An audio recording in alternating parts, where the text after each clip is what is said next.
email exchanges from inside the BBC, they talk about the risk of violating Indian laws. It's easier to rake up the freedom of speech debate, but does it give anyone a free pass to knowingly violate the law?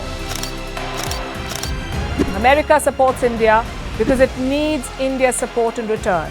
And India is working with the US because it suits India's interests. This is how geopolitics works. Last night, he diffused a crisis with his defense minister. But today, Netanyahu was confronted with a new problem. His cabinet seems to have rebelled against him.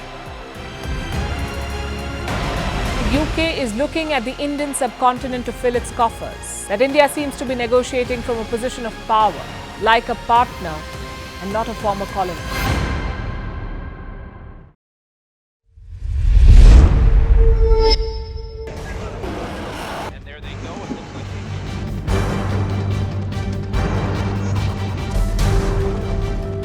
The US and Russia are dangerously close to an armed conflict.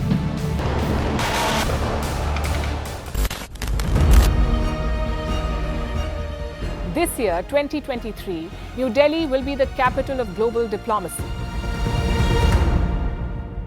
For a country as diverse as ours, with 88% of the population illiterate, it was a very big deal to write a constitution, and that too, the world's largest.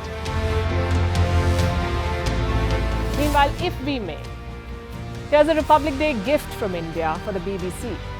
A list of suggestions for the BBC for their upcoming documentaries. Number 1, the Kohinoor and the colonial loot. Number 2, an outdated monarchy and unhealthy obsession with the royals. Number 3, racism in 2023. We're waiting.